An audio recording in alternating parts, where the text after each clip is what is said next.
इतनी पावर, वो भी वीर के पास, वो भी 6 महीने में। इम्पॉसिबल। ये पावर लेवल्स तो उनकी होती है जिनके पास सीक्रेट जीन पॉइंट्स होते हैं। अवनी को ये बात खटक रही थी कि मामूली से वीर के पास इतनी ताकत कैसे आ गई। अगर वीर के पास सीक्रेट जीन पॉइंट्स है तो कैसे? कुछ तो गड़बड़ है, इस वीर में कुछ तो गलत बात है। अवनी ने एक दिन पहले हुई वीर के साथ की लड़ाई रिकॉर्ड कर ली थी और अब उसी रिकॉर्डिंग को देखकर एनालाइज कर रही थी। उसे वीर के मूव्स देखकर ताज्जुब हो रहा था। ये बात अवनी के लिए वैसी ही थी जिसके सर पैर नहीं होते। और जिन मूव्स का इस्तेमाल आज वीर कर रहा है, ऐसे मूव्स पूरे टाइटन ग्रह पर कोई नहीं जानता। टाइटन ग्रह तो छोड़ो, पृथ्वी पर भी बहुत कम लोग हैं जिन्हें इसके बारे में पता है। और ऐसे मार्शल आर्ट्स को सीखने के लिए भी कम से कम म्यूटेंट एलियन के जीन पॉइंट्स होने चाहिए। तो सवाल ये उठता है कि वीर ने ये मार्शल आर्ट्स कहाँ से सीखी, और अगर उसे ये मार्शल आर्ट्स आती है तो वो हम लोगों से इसे क्यों छुपा रहा है? वीर डॉक्टर खुराना के कहने पर पैसे कमाने के लिए टेलीपोर्ट की मदद से टाइटन ग्रह पर आ गया था। ये ग्रह किसी जादुई दुनिया से कम नहीं था। यहाँ पर पहाड़ हवा में उड़ते थे, पेड़ पौधों में इतने रंग होते थे जिसके आगे इंद्रधनुष भी शर्मा जाए। घास ऐसी थी जिसे देखकर लगता था मानो किसी ने करोड़ों लाइट लगा रखी हो। इन सब के अलावा वहाँ पर एलियन भी रहते थे जिनका आधा शरीर इंसान का तो आधा शरीर जानवर का होता था। वहाँ के छोटे से छोटे जानवर में किसी हाथी से कम ताकत नहीं होती थी। इन्हीं सभी एलियंस को मारकर जीन पॉइंट्स हासिल किए जाते थे और अपनी ताकत बढ़ाई जाती थी, जो टाइटन ग्रह पर जिंदा रहने के लिए सबसे जरूरी था। जो लोग एलियन की एनर्जी को खुद इस्तेमाल नहीं करते थे, वो उन्हें बेचकर करोड़ों रुपए कमाते थे। पूरे देव आश्रम में कोई भी वीर से बात नहीं करता था क्योंकि उसने टाइटन ग्रह पर पहले ही दिन अवनी को लोमड़ी समझकर उस पर वार कर दिया था। और पूरे देव आश्रम में सिर्फ अवनी शेरगिल और ग्रैंड मास्टर ही थे जो सबसे ज्यादा ताकतवर थे। इसीलिए कोई भी वीर से दोस्ती करके उनसे दुश्मनी मोल नहीं लेना चाहता था। इसीलिए वीर अकेले ही शिकार करने के लिए जाता था। आज वीर अपने साथ एक तांबे के सींग वाले गेंडे को लेकर आ रहा था। तभी देव आश्रम के बाहर खड़े व्योम ने पूछ लिया, चलो जिंदगी में पहली बार किसी एलियन को पकड़ा तो सही, वरना टाइटन ग्रह पर एक नया रिकॉर्ड बन जाता कि एक लड़का आया था जो मच्छर तक को नहीं मार पाया।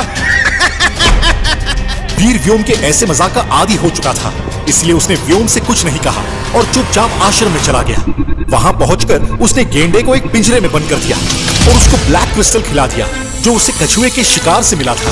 और वो ब्लैक क्रिस्टल किसी भी एलियन की ताकत बढ़ा सकता था। मैंने इसे ब्लैक क्रिस्टल तो खिला दिया है, लेकिन ये देखना होगा कि साधारण गेंडे से म्यूटेंट गेंडा बनने में ये कितना वक्त लगाता है। और अगर इसको म्यूटेंट एलियन बनने में ज्यादा वक्त नहीं लगा तो ये मेरे लिए किसी लॉटरी से कम नहीं है। गेंडे को क्रिस्टल खिलाकर वीर अपने कमरे में चला गया। जब वीर ने अगले दिन आकर देखा तो उसे गेंडे में कोई बदलाव नहीं दिखाई दिया। वीर को समझ नहीं आ रहा था कि आखिर ऐसे कैसे हो सकता है। हो सकता है ये गेंडा है, इसलिए इसे बदलने में थोड़ा ज्यादा वक्त लगेगा। मुझे थोड़ा पेशेंस दिखाना पड़ेगा। वीर गेंडे को पिंजरे में ही छोड़कर टेलीपोर्ट की मदद से वापस पृथ्वी पर पहुंच चुका था। वीर को घर गए भी काफी टाइम हो गया था और उसे यही सही वक्त लग रहा था अपने परिवार से मिलने का। और जब तक वीर वापस आएगा तब तक शायद गेंडा म्यूटेंट एलियन में भी बदल जाए। माँ, आपको यहाँ पर किसी भी चीज की कमी तो नहीं हो रही ना? नहीं बेटा, मैं बहुत अच्छे से रह रही हूँ, बस बीच बीच में तेरी याद आ जाती है। इसीलिए तो मैं आपसे मिलने के लिए आ जाता हूँ माँ। बेटा, तुझसे एक बात पूछूं? हाँ हाँ पूछिए। तू काम क्या करता है और इतने सारे पैसे लाता कहाँ से है? क्या माँ, बताया तो था ना, खुराना अंकल के साथ एक रिसर्च कर रहा हूँ। बेटा, ऐसी कौन सी रिसर्च है जिसमें इतने सारे पैसे दे देते हैं? पिछले 6 महीनों में तू 5 करोड़ से ऊपर पैसे ला चुका है। सच बता बेटा। माँ, मैं आपको रिसर्च के बारे में नहीं बता सकता, ये कॉन्फिडेंशियल है। तभी वीर के पास डॉक्टर खुराना का फोन आता है। वीर, तुम्हें जल्द ही टाइटन पर जाना होगा। मगर क्यों डॉक्टर? तुम्हारे पिता। Hello hello uncle, Khurana uncle, hello.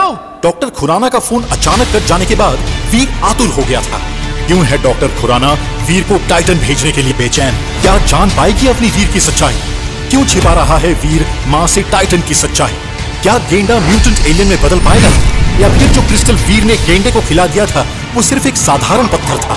आगे की कहानी जानने के लिए देखें अगला एपिसोड सिर्फ पॉकेट FM के YouTube चैनल पर, और शुरवीर के सारे एपिसोड्स को सुनने के लिए डिस्क्रिप्शन में दी लिंक से डाउनलोड करें पॉकेट FM ऐप।